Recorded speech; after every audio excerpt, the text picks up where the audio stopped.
ঝালকাঠির সুগন্ধা নদীতে লঞ্চে আগুনে মৃতের সংখ্যা ৩৯, দগ্ধ শতাধিক। দালালের মাধ্যমে বিদেশে যাওয়া ঠিক নয়, বৈধ পথে সব ব্যবস্থা করেছে সরকার, বললেন প্রধানমন্ত্রী। ৫০ বছরে যোগাযোগ ব্যবস্থায় অভাবনীয় উন্নয়ন, বদলে গেছে আঞ্চলিক অবকাঠামো। রাজধানীতে নেই পর্যাপ্ত পাবলিক টয়লেট, পথচারী ও যাত্রীদের দুর্ভোগ, ছড়াচ্ছে বিভিন্ন রোগ। ওমিক্রন রোধে বাড়তি সতর্কতা, বড়দিন ও বর্ষবরণ উপলক্ষে দেশে দেশে বিধিনিষেধ জোরদার।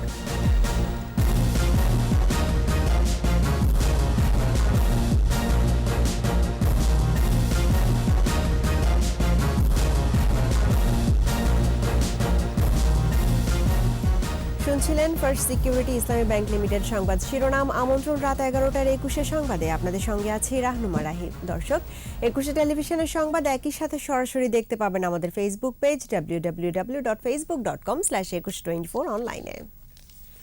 এছাড়া সংবাদে আরও থাকছে: প্রবাসী বাংলাদেশি তরুণের নেতৃত্বে গবেষণা, ইনসুলিনের পরিবর্তে মুখে খাওয়ার ওষুধ উদ্ভাবনের চেষ্টা।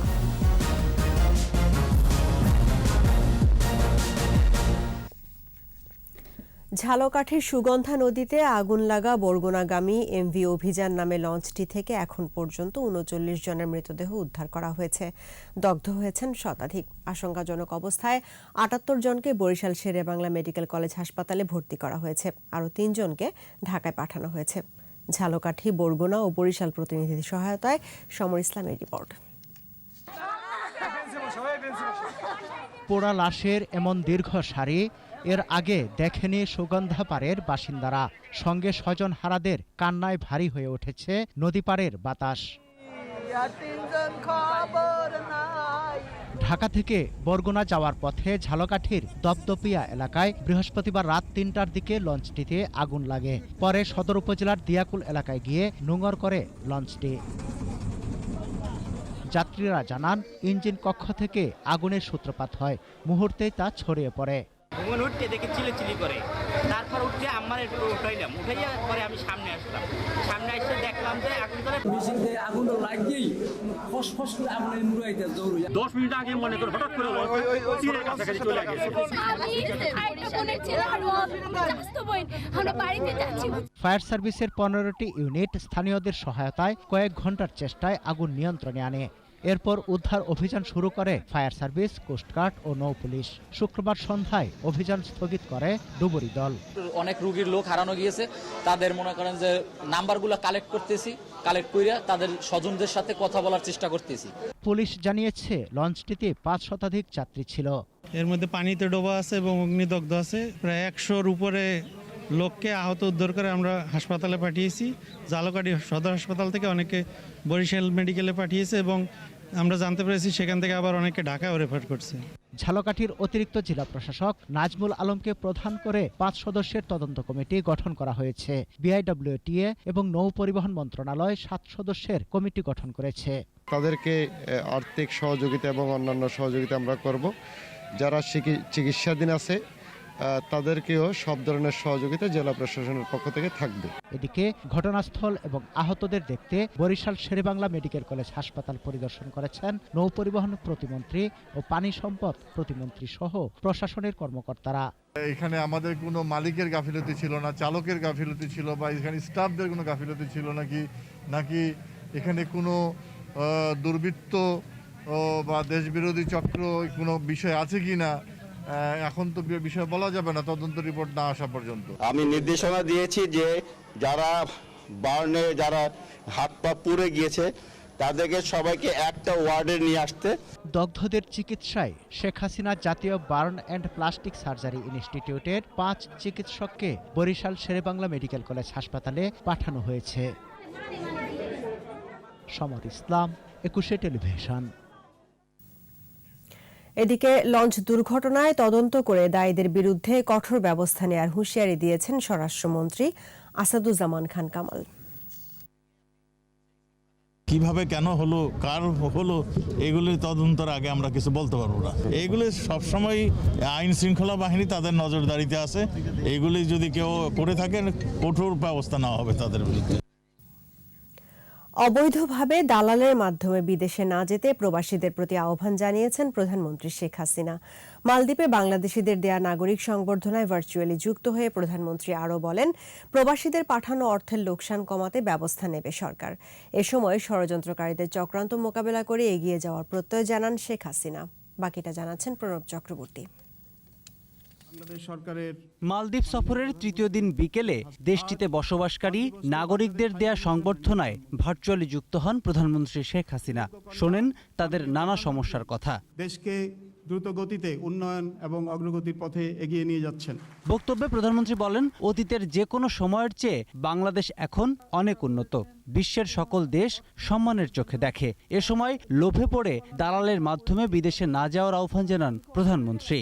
যারা বিদেশে আসতে চায় তারা যেন ওই দালাল ধরে না আসে, তারা যেন বৈধভাবে আসার চেষ্টা করে। এখন ডিজিটাল বাংলাদেশ, সমগ্র বাংলাদেশে ডিজিটাল সেন্টার আমরা করে দিয়েছি, সেখানে রেজিস্ট্রেশন করার সুযোগ আছে এবং এই রেজিস্ট্রেশনের তালিকা প্রবাসী কল্যাণ মন্ত্রণালয়ে থাকবে এবং তার মাধ্যমে আসতে পারবে। প্রবাসী কল্যাণ ব্যাংকের মাধ্যমে যাতে আপনারা আপনাদের অর্থ প্রেরণ করতে পারেন, আমরা সেই ব্যবস্থাটা নেব এবং আমরা দেখবো এবং মানি এক্সচেঞ্জের ব্যবস্থা এখানে আমরা করে দেব। শেখ হাসিনা বলেন, ৭৫-এর ষড়যন্ত্র এখনো থেমে নেই। দৃঢ় প্রত্যয় জানান সব মোকাবেলা করে দেশের মানুষের ভাগ্য পরিবর্তন করার। যারা সরাসরি খুন করেছে তাদের বিচার আমরা করতে পেরেছি, এখনো তাদের ষড়যন্ত্র থেমে নাই। কারণ সেটা তো আপনারা নিজেরাই জানেন যে বারবার আমাকে মৃত্যুর মুখোমুখি হতে হয়েছে। আমি বঙ্গবন্ধুর মেয়ে, জাতির পিতার মেয়ে, আমি এসবে কখনো পাত্তাও দেইনি, ভয় পাইনি। এদেশের মানুষের ভাগ্য পরিবর্তন করতে আমি পারবো। উন্নয়নশীল দেশের মর্যাদা ধরে রাখতে সকলের সহায়তা চান প্রধানমন্ত্রী শেখ হাসিনা। ইস্তেহার দিয়ে আমরা যে পরিকল্পনা নিই এবং যেটা আমরা বাস্তবায়ন করে গেছি, ঠিক যা যা করতে চেয়েছি আল্লাহর রহমতে, আপনাদের দোয়া এবং উপরে আল্লাহর দোয়ায়, বাংলার জনগণের দোয়ায় আমি কিন্তু সেটা বাস্তবায়ন করে দিয়ে গেলাম। বিদেশে দৌড়াতে হবে না, নিজের দেশেই অনেক কর্মসংস্থান ব্যবস্থা আমরা করে দেব, সেই ব্যবস্থাই আমি নিচ্ছি। প্রণব চক্রবর্তী, ২১শে টেলিভিশন, ঢাকা। এবার আমাদের বিশেষ আয়োজন বাংলাদেশের ৫০।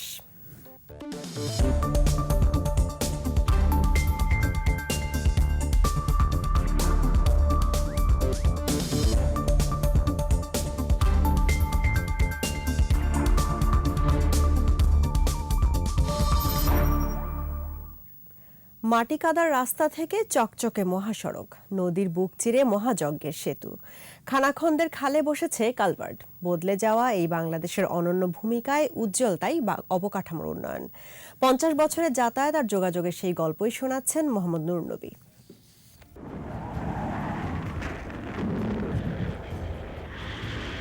৭১-এ ধ্বংস হয়েছিল এদেশের যোগাযোগ ব্যবস্থা। ৭২-এ ঘুরে দাঁড়ানো শুরু। মানচিত্র তখন দুভাগ হয়েছিল যমুনা নদীতে।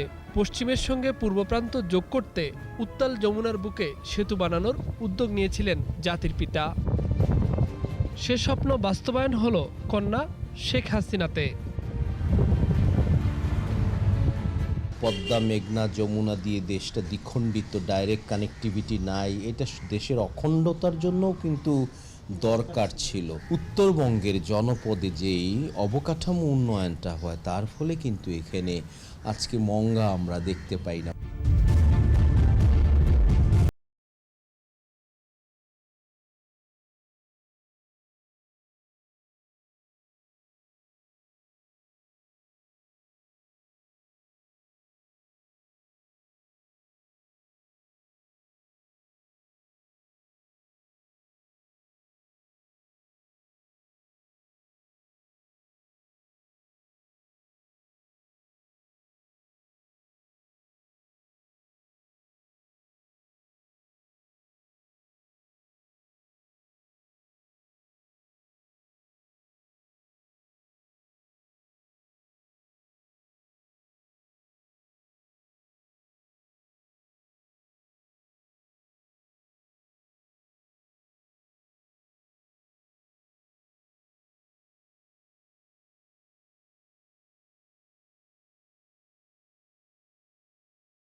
পদ্মা সেতু, কর্ণফুলী টানেলের মতো অবকাঠামোগুলো মানুষকে আশা দেখাচ্ছে যে এই 50 বছরে পুরোপুরি প্রস্তুত হয়েছে বাংলাদেশ আগামী 50 বছরের চ্যালেঞ্জকে মোকাবেলা করার জন্য। এটা কিন্তু আশেপাশের অন্যান্য দেশের তুলনাও অনেক বড় অর্জন আমি বলবো, এবং তার ফলে হয়েছে কি, গ্রোথ সেন্টারের কানেক্টিভিটি পাওয়া যাওয়াতে উন্নয়নটা ত্বরান্বিত হয়েছে। রেলের নেটওয়ার্ক ছুতে যাচ্ছে আরও কটি জেলা, বসানো হচ্ছে নতুন নতুন লাইন। অভ্যন্তরীণ ও আন্তর্জাতিক মিলে বিমানের যোগাযোগও ছুঁয়েছে আকাশ। সমুদ্র জয়ে সমুদ্রপথ হয়েছে আরও বিস্তৃত। আন্তর্জাতিক বাণিজ্যের ভারসাম্য আনতে মাতারবাড়িতে নির্মিত হচ্ছে গভীর সমুদ্র বন্দর। নৌপথে আছে আরও সুখবর, সম্পন্ন হয়েছে বহুমাত্রিক প্রোটোকল চুক্তি। তবে এটাও ঠিক যে নদীমাতৃক বাংলাদেশের যোগাযোগ ব্যবস্থা হয়ে পড়েছে সড়ক নির্ভর। আর সেই সড়ক নির্মাণেই ব্যয় হচ্ছে উপর্যুপরি বেশি টাকা। বিশ্বের সব দেশের চেয়ে প্রতি বর্গফুটে এ দেশের নির্মাণ ব্যয় যাচ্ছে তাই ভাবে বেশি। রাস্তার কাজে আছে ব্যাপক দুর্নীতি আর অনিয়ম। এসব বন্ধ হলে অবকাঠামোতে মিলবে সত্যিকারের স্বস্তি। এই সবগুলি ডেফিনেটলি সুখবর দেয় যে ইনফ্রাস্ট্রাকচারে আমরা কিন্তু আয়োজনটা দেরিতে হলেও ভালোভাবে যাচ্ছি। তারপরও আজকের ব্যবসা বাণিজ্য আর গ্রামীণ অর্থনীতির পাল্টে যাওয়ার নেপথ্যে আছে সড়ক মহাসড়কের গল্প। মোহাম্মদ নুরুন নবী, 21 টেলিভিশন, ঢাকা। আমাদের বিশেষ আয়োজন জনদুর্ভোগ।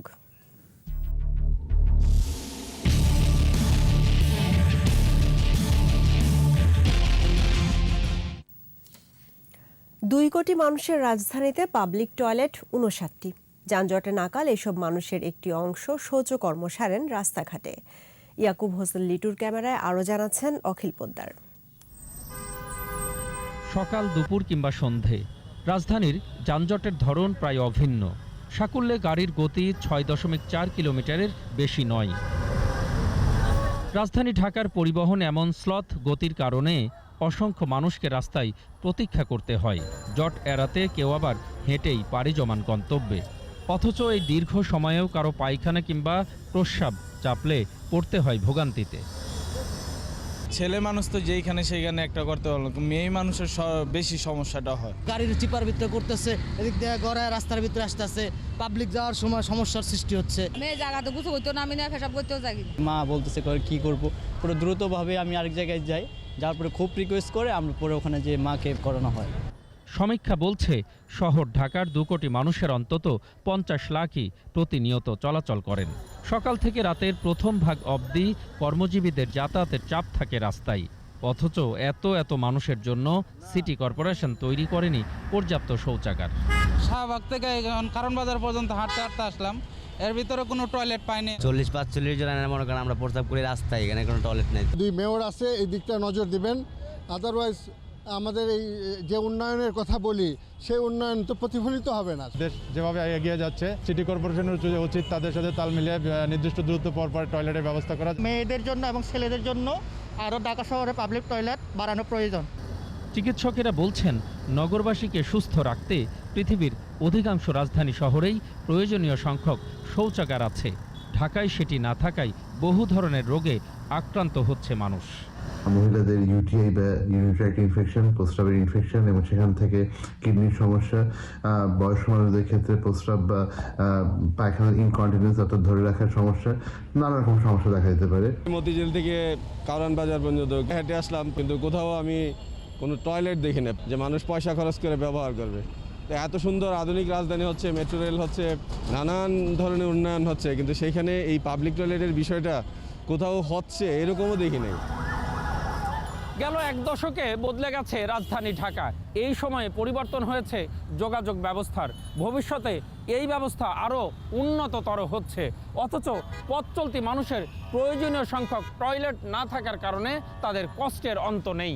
প্রিয় দর্শক, আপনার চারপাশে নানা সমস্যা আর ভোগান্তির চিত্র তুলে ধরবে 21 টেলিভিশন। এসব তথ্য জানাতে ফোন করুন, এই নম্বরে পৌঁছে যাব আমি অখিল পোদ্দার। আর 21 টেলিভিশনের ক্যামেরা আপনাদের দুর্ভোগ দুর্দশায় সবসময় পাশে আছে। 21 টেলিভিশন। প্রসঙ্গ ওমিক্রন। বড়দিন ও বর্ষবরণ সামনে রেখে ওমিক্রন সংক্রমণ রোধে বিধিনিষেধ জোরদার করেছে বিভিন্ন দেশ। এরই মধ্যে 300-রও বেশি ফ্লাইট বাতিল করেছে যুক্তরাষ্ট্র ও অস্ট্রেলিয়া। ইটালিতে উৎসব আয়োজনে নিষেধাজ্ঞা জারি করা হয়েছে। নিউ ইয়র্কের টাইমস স্কোয়ারে সীমিত করা হয়েছে জনসমাবেশ। ইউরোপের দেশগুলোতে নতুন নতুন বিধিনিষেধ আরোপ করা হয়েছে। রিপোর্টে আরও জানাচ্ছেন দুলি মল্লিক। মহামারীকালে আরও একটি বড়দিন ও বর্ষবরণ উৎসবের জন্য প্রস্তুত বিশ্ব। তবে এবারও বিধিনিষেধের বেড়াজালে আটকে আছে উৎসব আয়োজন। সম্প্রতি বিশ্বের বিভিন্ন দেশে বেড়েছে করোনার নতুন ধরন ওমিক্রন সংক্রমণ। আক্রান্ত হচ্ছে ভ্যাকসিন গ্রহণকারীরাও। দ্রুত সংক্রমিত হচ্ছে ওমিক্রন। এ অবস্থায় উৎসবকে ঘিরে সংক্রমণ যাতে বাড়তে না পারে সেজন্য আগেই সতর্ক অবস্থানে বিভিন্ন দেশ।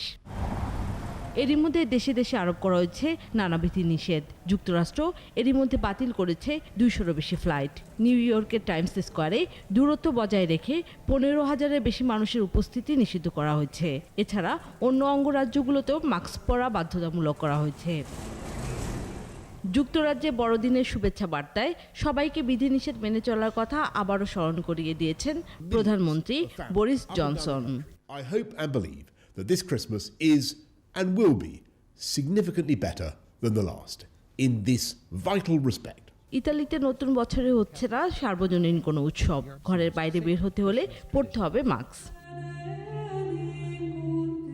স্পেনে রাতে জারি করা হয়েছে কারফিউ। স্কটল্যান্ডেও 27 ডিসেম্বর থেকে 3 সপ্তাহের জন্য সব নাইট ক্লাব বন্ধ। এছাড়া জার্মানি সহ ইউরোপের অন্য দেশগুলোতে আরোপ করা হয়েছে বিধিনিষেধ। বড়দিন ও বর্ষবরণের পাশাপাশি অলিম্পিককে সামনে রেখে লকডাউনে চীনের 30 লাখেরও বেশি মানুষ। দুলি মল্লিক, একুশে টেলিভিশন। নিচ্ছি সংবাদ বিরতি। যখন ফিরছি তখন অন্যান্য খবরের সঙ্গে আরও থাকবে। বাংলাদেশ অসাম্প্রদায়িক দেশ, কোনো অবস্থায় ব্যত্যয় ঘটবে না বললেন স্বরাষ্ট্রমন্ত্রী। ভরা মৌসুমেও শীতের সবজিতে উত্তাপ, আরেক দফা বেড়েছে চাল, ডাল, মুরগির দাম।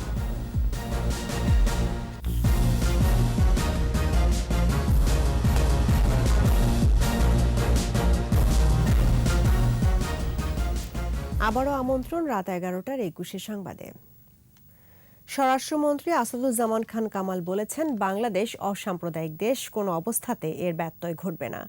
ঢাকেশ্বরী জাতীয় মন্দিরে জাতীয় পূজা উদযাপন কমিটির দ্বিবার্ষিক সম্মেলনে তিনি বলেন, দুর্গাপূজার সময় কয়েকটি মণ্ডপে হামলার সাথে জড়িতদের আইনের আওতায় আনা হয়েছে। অনুষ্ঠানে খাদ্যমন্ত্রী সাধন চন্দ্র মজুমদার, ভারতীয় হাইকমিশনার বিক্রম কুমার দোরাইস্বামী উপস্থিত ছিলেন। কিন্তু আপনারা মনে করবেন এটা বঙ্গবন্ধুর বাংলাদেশ। এই বাংলাদেশে কোনো অপশক্তি কিংবা সাম্প্রদায়িক উস্কানি দিয়ে কোনো লাভ হবে না। এটা অসাম্প্রদায়িক চেতনার বাংলাদেশ। কক্সবাজারে পর্যটককে ধর্ষণের ঘটনা গুরুতর উল্লেখ করে এক্ষেত্রে আইনের সঠিক প্রয়োগ প্রত্যাশা করেন আইনমন্ত্রী আনিসুল হক। বিকেলে ঢাকা বিশ্ববিদ্যালয়ে এক অনুষ্ঠান শেষে একথা বলেন মন্ত্রী। কক্সবাজারে একটা অত্যন্ত মর্মান্তিক অপরাধ হয়েছে। আমার কথা হচ্ছে সেই অপরাধের যাতে সুষ্ঠু এবং দ্রুত বিচার হয় সেই ব্যবস্থা আমরা নেব। হত্যাকাণ্ড বা ধর্ষণের মামলা সেগুলি অত্যন্ত দ্রুত বিচার করার পরে সমাজ যেন বুঝতে পারে যে আইনের শাসন দেশে আছে এবং কেউ বিচারের ঊর্ধ্বে নয়। বিএনপি নিজেদের দোষ আড়াল করতে সরকারকে দোষারোপ করছে বলে অভিযোগ করেছেন তথ্য ও সম্প্রচার মন্ত্রী ডক্টর হাসান মাহমুদ। নির্বাচনে নিজেরা মারামারি করলেও তাদের দলের নেতারা সেসব উল্লেখ করে না বলে মন্তব্য করেন মন্ত্রী। মির্জা ফখরুল ইসলাম আলমগীর সাহেবকে আপনারা দেখেছেন টেলিভিশনে কিংবা সামাজিক যোগাযোগ মাধ্যমে তাদের সভায় যে হট্টগোল হয় সেটি ঠেকানোর জন্য তাকে চিল্লাচিল্লি করতে হয়। এটি একটি বড় রাজনৈতিক দলের মহাসচিবের সামনে যেভাবে বিশৃঙ্খলা হয় সেটি তাদের জন্য প্রচণ্ড লজ্জাস্কর। আমি মির্জা ফখরুল ইসলাম আলমগীর সাহেবকে অনুরোধ জানাবো তাদের নিজেদের বিশৃঙ্খলা আড়াল করার জন্য সরকারের উপর দোষারোপের রাজনীতিটা পরিহার করার জন্য। বিএনপি মহাসচিব মির্জা ফখরুল ইসলাম আলমগীর বলেছেন, নির্বাচন কমিশন গঠনের আগে সরকারকে পদত্যাগ করে নিরপেক্ষ নির্বাচনের ব্যবস্থা করতে হবে। গাজীপুরে জেলা ও মহানগর বিএনপি আয়োজিত জনসভায় তিনি কথা বলেন। এই ধরনের নির্বাচন কমিশন এই দেশের মানুষ চায় না। আমরা তাই পরিষ্কার করে বলেছি যেন ওই নির্বাচন কমিশন গঠন করার আগে অবশ্যই এই সরকারকে পদত্যাগ করতে হবে এবং একটা নিরপেক্ষ সরকারের অধীনে নির্বাচনের ব্যবস্থা করতে হবে। করোনা মহামারীর কারণে এবারও খ্রিস্টান ধর্মাবলম্বীদের সবচেয়ে বড় উৎসব বড়দিন উদযাপিত হবে সীমিত পরিসরে। ঢাকার গির্জাগুলো সাজানো হয়েছে রঙিন সাজে, চলছে বিশেষ প্রার্থনা। এবারের আয়োজনে কঠোরভাবে স্বাস্থ্যবিধি মেনে চলার তাগিদ দেওয়া হয়েছে বলে জানান সংশ্লিষ্টরা। আর নটরডেম কলেজের ফাদার লিটন হিউবার্ট গোমস জানান, করোনা পরিস্থিতি ও জলবায়ু পরিবর্তনের কারণে আগামী 7 বছর অসহায় ও দুস্থদের সহায়তা করা হবে।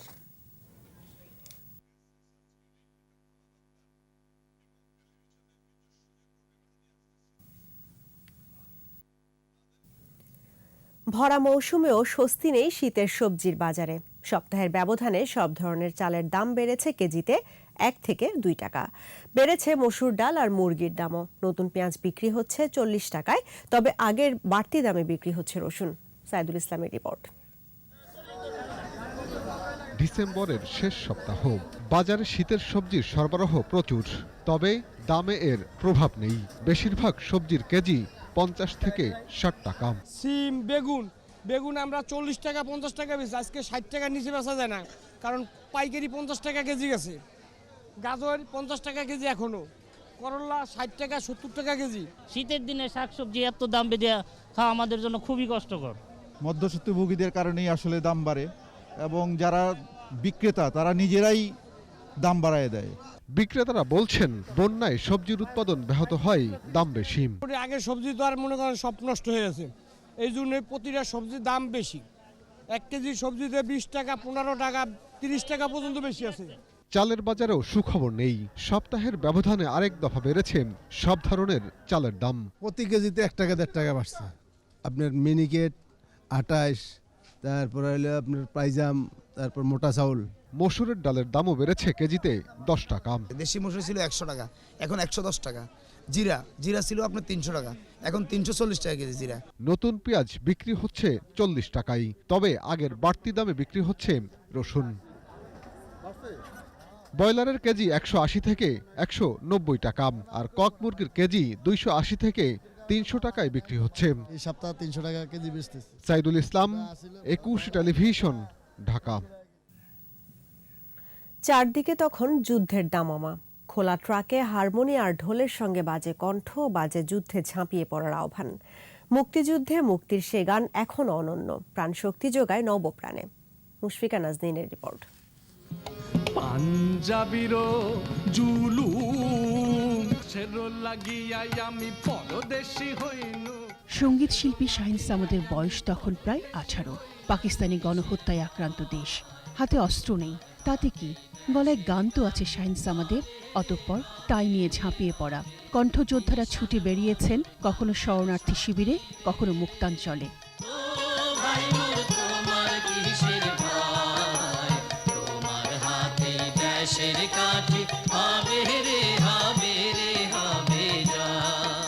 অনেক কষ্ট ছিল, যাই হোক তখন কিন্তু কষ্টটাকে কষ্ট মনে করি নাই।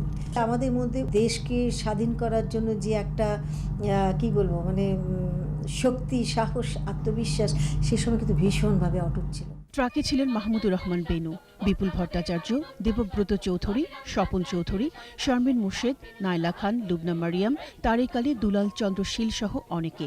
সংস্কৃতিকর্মী সঞ্জিদা খাতুন ও ওহাইদুল হকের নেতৃত্বে বাংলাদেশ মুক্তি সংগ্রামী শিল্পী সংস্থা এই গানের দলটির প্রবর্তক।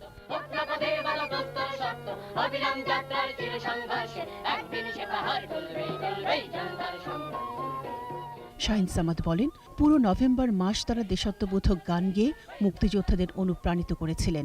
ওখানে আমরা তাদের সামনে গান গেয়েছি, তারপরে তাদের মনের মধ্যে শক্তি জুগিয়েছি। সে সময় মার্কিন তরুণ নাগরিক লিয়াল লেভিন তাদের সঙ্গে যুক্ত হন। 6 সপ্তাহ ধরে তিনি শুটিং করেছিলেন।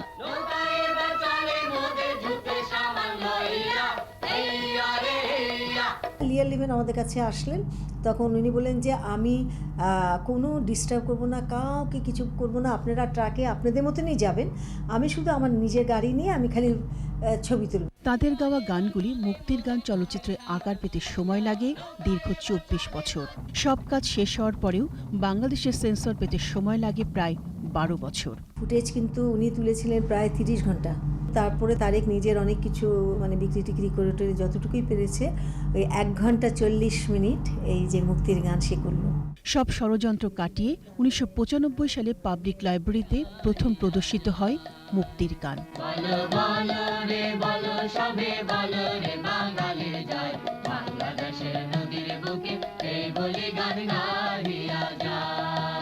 এই 20-25 বছর পরে তারা জানলো যে আমরা কণ্ঠযোদ্ধা ছিলাম, মুক্তিযোদ্ধা ছিলাম। মুক্তিযুদ্ধের কণ্ঠযোদ্ধা শিল্পীদের এই অসামান্য দলিল যত্ন করে রাখায় বাংলাদেশের অকৃত্রিম বন্ধু লিয়া লেভিন 2012 সালে পান মুক্তিযুদ্ধ মৈত্রী সম্মাননা। মুক্তিযুদ্ধ বাঙালি চেতনার এক আলোক সূর্য। লাখো কোটি কণ্ঠে আজও বেজে চলে কণ্ঠযোদ্ধাদের সেদিনের অম্লান আহ্বান, মুক্তির গান।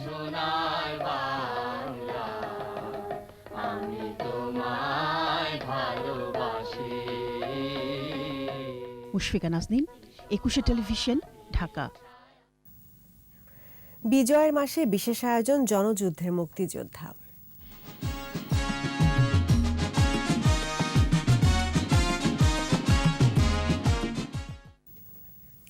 ৭১ মুক্তিযুদ্ধ বাঙালি জাতির অনন্য স্মারক।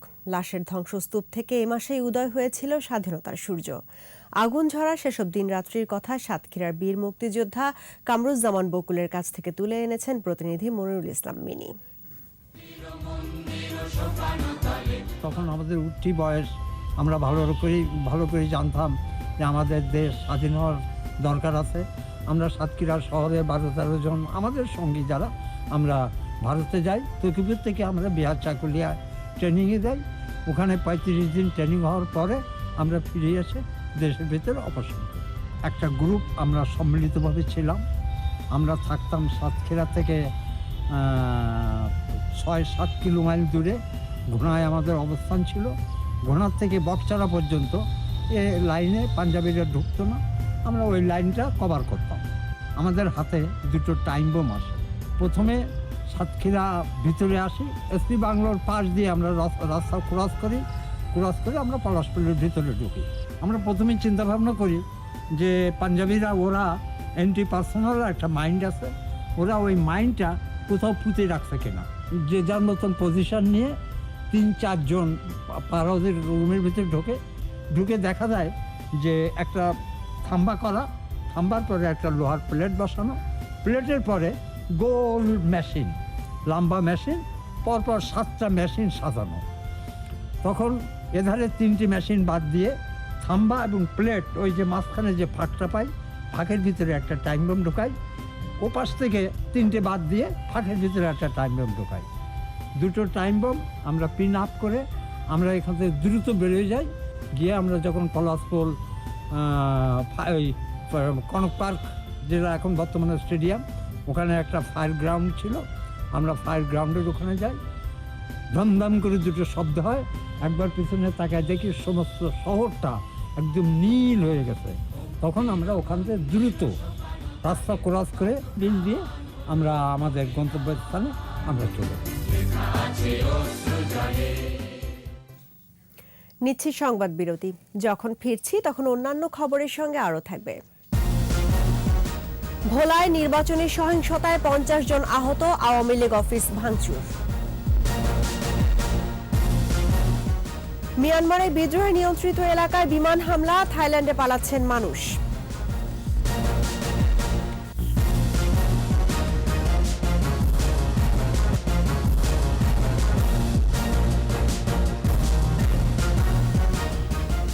আমন্ত্রণ আবারও রাত 11টার 21 সংবাদে। নৌকা মুক্তিযুদ্ধ, স্বাধীনতা, বঙ্গবন্ধু, শেখ হাসিনার প্রতীক। নৌকার সাথে বেইমানি করা যাবে না, একথা বলেছেন আওয়ামী লীগের প্রচার ও প্রকাশনা সম্পাদক ডক্টর আব্দুস সোবহান গোলাপ। মাদারীপুর কালকিনির লক্ষ্মীপুর ইউনিয়নে একটি সরকারি প্রাথমিক বিদ্যালয়ের নতুন ভবন উদ্বোধন অনুষ্ঠানে তিনি আরও বলেন, তলাবিহীন ঝুড়িয়েই বাংলাদেশ এখন বিশ্ব উন্নয়নের রোল মডেল। সারা বিশ্বের নেতাদের মুখে বাংলাদেশের উন্নয়নের জয়গাথা। এটা শেখ হাসিনার দেশপ্রেমের জন্য সম্ভব হয়েছে বলে মন্তব্য করেন আব্দুস সোবহান গোলাপ।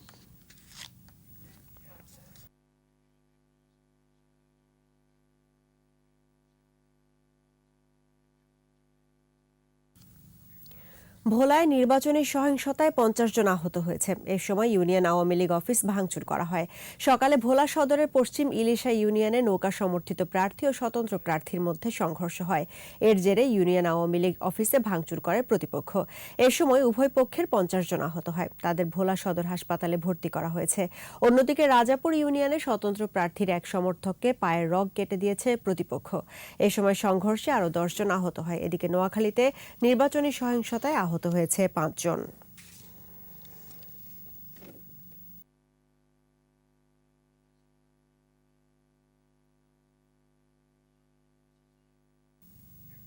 স্বাধীনতার সুবর্ণ জয়ন্তী এবং জাতির পিতা বঙ্গবন্ধু শেখ মুজিবুর রহমানের জন্মশতবার্ষিকী উপলক্ষে শিশুদের জন্য চিত্রাঙ্কন প্রতিযোগিতা ও মুক্তিযোদ্ধাদের সম্মাননা জানালো এপেক্স ফাউন্ডেশন। বিকেলে বাংলাদেশ শিল্পকলা একাডেমি নৃত্যশালা হলে আয়োজিত অনুষ্ঠানে 5 জন মুক্তিযোদ্ধাকে সম্মাননা দেওয়া হয়। এছাড়া চিত্রাঙ্কন প্রতিযোগিতায় 3 ক্যাটাগরিতে শিশুদের পুরস্কৃত করা হয়। অনুষ্ঠানে সংসদ সদস্য আসাদুজ্জামান নূর শিশুদের মানবিক মূল্যবোধ বিকাশের মাধ্যমে গড়ে তোলার আহ্বান জানান। অনুষ্ঠানে বক্তারা বলেন, মুক্তিযুদ্ধের চেতনায় অসাম্প্রদায়িক বাংলাদেশ গড়ার যুদ্ধ এখনো শেষ হয়নি।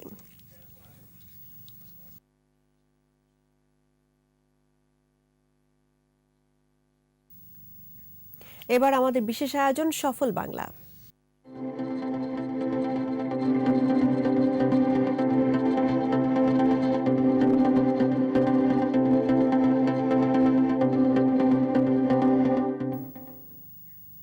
একটি ট্যাবলেট খেলেই 1 মাস নিয়ন্ত্রণে থাকবে ডায়াবেটিস। ইনসুলিনের পরিবর্তে মুখে খাওয়ার এমন একটি ওষুধ উদ্ভাবনে সাফল্যের কাছাকাছি কয়েকজন গবেষক, যার নেতৃত্বে বাংলাদেশি তরুণ বিজ্ঞানী শাতিল শাহরিয়ার। সাতক্ষীরা প্রতিনিধি জিএম মনিরুল ইসলাম মিনির রিপোর্ট, জানাচ্ছেন মাসুম আলিসা। ডায়াবেটিস নিয়ন্ত্রণে অনেকেই নিয়মিত ইনসুলিন অথবা ওষুধ গ্রহণ করেন। এতে স্বল্প সময়ের জন্য নিয়ন্ত্রণে থাকে ডায়াবেটিস। তবে দীর্ঘদিন এবং মাত্রাতিরিক্ত ইনসুলিন ব্যবহারে পার্শ্ব প্রতিক্রিয়ার ঝুঁকি থাকে। তাই ইনসুলিনের পরিবর্তে কম মূল্যের মুখে খাওয়ার ওষুধ উদ্ভাবনে গবেষণা চালিয়ে যাচ্ছেন একদল বিজ্ঞানী, যার নেতৃত্বে সাতক্ষীরার কলারোয়ার তরুণ বিজ্ঞানী Shatil Shahriar. Korea international university of transportation, Korea advanced institute of science and technology এবং হ্যানিয়াং ইউনিভার্সিটিতে পরিচালিত হচ্ছে এই গবেষণা। এই 3 বিশ্ববিদ্যালয়ের 9 জন বিজ্ঞানী গবেষণায় যুক্ত রয়েছেন। তারা বলছেন, ডায়াবেটিস আক্রান্ত 3 জাতের ইঁদুর ও বানরের ওপর ওষুধটি প্রয়োগ করে সফলতা মিলেছে। তাই এখন ক্লিনিক্যাল ট্রায়াল শুরুর অনুমোদনের অপেক্ষায় তারা। মানবদেহে পরীক্ষামূলক প্রয়োগ এবং প্রত্যাশিত ফল মিললে ওষুধটি চূড়ান্ত অনুমোদন পাবে বলে প্রত্যাশা গবেষকদের। জিন থেরাপি এবং ন্যানোটেকনোলজির সমন্বয়ে এমন একটি মৌখিক প্রতিষেধক আবিষ্কার করেছি যেটা ডায়াবেটিস চিকিৎসায় হবে খুবই ফলপ্রসূ। ওষুধটির মূল্য হবে খুবই কম। এটি পাউডার করে অথবা তরল আকারেও সেবন সম্ভব। মাসে মাত্র একটি ট্যাবলেটে নিয়ন্ত্রণে থাকবে ডায়াবেটিস। এটি প্রচলিত ওষুধের চেয়ে 18 গুণ বেশি কার্যকর। আমাদের এই প্রতিষেধকটা গ্রহণ করার পর একজন রোগীর শরীরেও ঠিক তেমনিভাবে ইনসুলিন তৈরি হবে। সুতরাং বাইরে থেকে ইনসুলিনের ইনজেকশন নেওয়ার কোনো প্রয়োজন নাই। এদিকে শাতিলের এই গবেষণায় খুশি স্বজন ও এলাকাবাসী। ওষুধের ফর্মুলা প্রস্তুতি, তার যে অবদান, আল্লাহ পাক তার দিয়ে এটা করিয়ে নিলেন। আমি বাবা হিসাবে আসলে গর্বিত। আমার এই ইনসুলিন পুরানো কষ্টকর, সে মনে হয় এই জন্য এই ডায়াবেটিস মেডিসিন তৈরির জন্য আগ্রহী। নতুন কিছু আবিষ্কারের মন মানসিকতা ছিল তার। ক্লাস চলাকালীন সময় বিভিন্ন প্রশ্নগুলি করতে চাইতো বা জানতে চাইতো, যেগুলির মধ্যে গবেষণামূলক বা চিন্তামূলক অনেক তথ্য বেরিয়ে আসতো। শাতিল শাহরিয়ার সে যেটা আবিষ্কার করেছে এর জন্য আমরা তাকে ধন্যবাদ জানাই। শাতিল শাহরিয়ার বর্তমানে আমেরিকার একটি বিশ্ববিদ্যালয়ে উচ্চতর ডিগ্রি অর্জনের জন্য লেখাপড়া করছেন। তার আশা, তাদের এই উদ্ভাবন ডায়াবেটিস রোগীদের জন্য আশীর্বাদ হয়ে উঠবে। Masuma Lisa, 21 television. সংবাদের এই পর্যায়ে সোশ্যাল ইসলামী ব্যাংক লিমিটেড বাণিজ্য সংবাদ।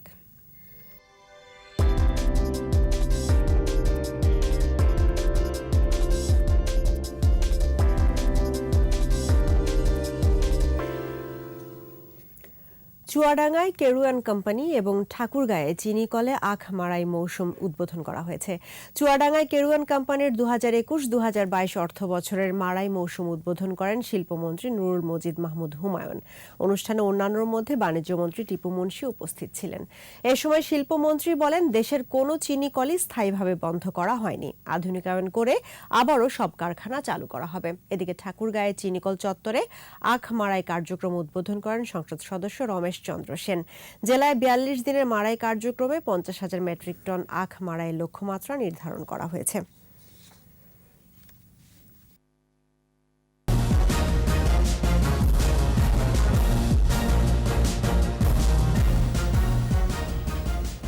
আমন্ত্রণ আরও একবার রাত 11টার 21 সংবাদে।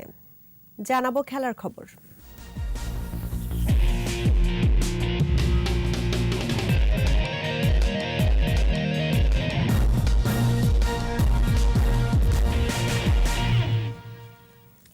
Bangladesh premier league BPL a player draft তালিকায় এ ক্যাটাগরিতে আছেন মাশরাফি বিন মুর্তজা।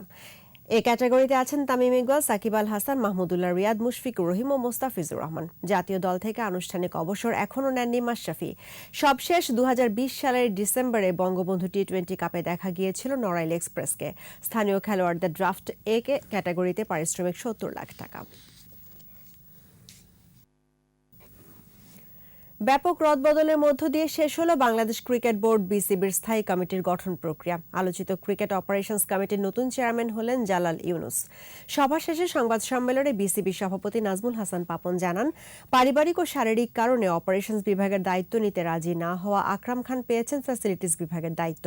মিডিয়া কমিটির চেয়ারম্যানের দায়িত্ব দেওয়া হয়েছে ক্রিকেট সংগঠক তানভীর আহমেদ টিটুকে। খালেদ মাহমুদ সুজন গেম ডেভেলপমেন্টের চেয়ারম্যান এবং vice chairman Fahim Sinha. High পারফরমেন্সে নাইমুর রহমান দুর্জয় চেয়ারম্যান।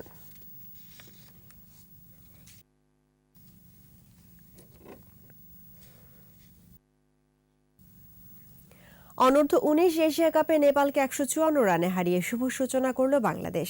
শারজা স্টেডিয়ামে টস জিতে আগে ব্যাটিংয়ে নেমে দলীয় 67 রানে 2 ওপেনারকে হারায় বাংলাদেশ। পরে নাবিলের 127 রানের অপরাজিত ইনিংস ও ফাহিমের 58 রানের যোগানে 4 উইকেট হারিয়ে 297 রান করে বাংলাদেশ। জবাবে ব্যাট করতে নেমে দ্রুত উইকেট খোয়াতে থাকে নেপালের যুবারা। 143 রানে গুটিয়ে যায় নেপালের ইনিংস। বিবেক মাগার 33 ও গুলশান ঝা 35 রান করেন। ঢাকা উত্তর সিটি আয়োজিত জমকালো আয়োজনে শুরু হয়েছে DNCC mayor cup. Cricket, football ও ভলিবলে 54টি দল, সেই সাথে 18টি সংরক্ষিত নারী কাউন্সিলরদের দল অংশ নিচ্ছে। আর্মি স্টেডিয়ামে ফুটবলের উদ্বোধনী ম্যাচে প্রধান অতিথি হিসেবে উপস্থিত ছিলেন স্বরাষ্ট্রমন্ত্রী আসাদুজ্জামান খান কামাল। সভাপতিত্ব করেন ঢাকা উত্তরের মেয়র আতিকুল ইসলাম। আরও উপস্থিত ছিলেন সাইফ পাওয়ারটেকের ব্যবস্থাপনা পরিচালক তরফদার মোহাম্মদ রুহুল আমিন।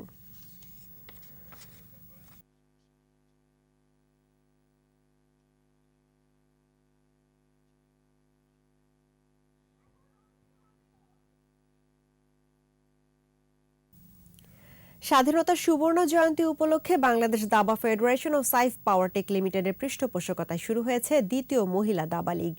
10টি দলের অংশগ্রহণে 10 রাউন্ড সুইস লীগ পদ্ধতিতে অনুষ্ঠিত হচ্ছে এবারের আসর। কোনো ফি ছাড়াই সব বয়সী মহিলা ও বালিকা খেলোয়াড়দের অংশগ্রহণে এই লীগের আয়োজন করা হয়। খেলা উদ্বোধন করেন দাবা ফেডারেশনের সহ সভাপতি KM শহীদুল্লাহ। এছাড়াও উপস্থিত ছিলেন ফেডারেশনের সাধারণ সম্পাদক।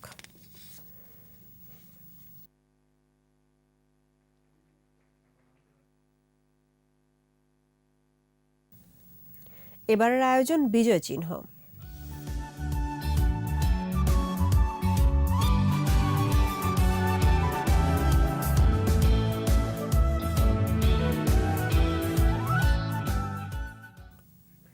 বাংলাদেশের স্বাধীনতার জন্য দেশপ্রেমিক খেলোয়াড়দের ভূমিকা ছিল অনস্বীকার্য। ক্রিকেট ও ফুটবল খেলার মাধ্যমে বাংলাদেশের মুক্তিযুদ্ধের সপক্ষে জনমত ও তহবিল গঠনের জন্য কাজ করেছে তারা। মুক্তির বার্তা তুলে ধরা হয়েছে রাকিবুল হাসানের ক্রিকেট ব্যাট থেকে। সেই সব বিজয় চিহ্ন নিয়ে মানিক শিকদারের ভিজুয়াল রিপোর্ট।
আর এরই সঙ্গে শেষ করছি রাত 11টার 21 সংবাদ। তবে যাবার আগে ফার্স্ট সিকিউরিটি ইসলামী ব্যাংক লিমিটেড সংবাদ শিরোনামগুলো জানাবো আরও একবার।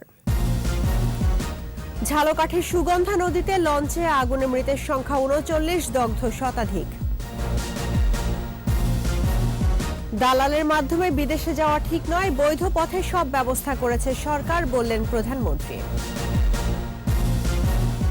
50 বছরে যোগাযোগ ব্যবস্থায় অভাবনীয় উন্নয়ন, বদলে গেছে আঞ্চলিক অবকাঠামো। রাজধানীতে নেই পর্যাপ্ত পাবলিক টয়লেট, পথচারী ও যাত্রীদের দুর্ভোগ ছড়াচ্ছে বিভিন্ন রোগ। এবং ওমিক্রন রোধে বাড়তি সতর্কতা, বড়দিন ও বর্ষবরণ উপলক্ষে দেশে দেশে বিধিনিষেধ জোরদার।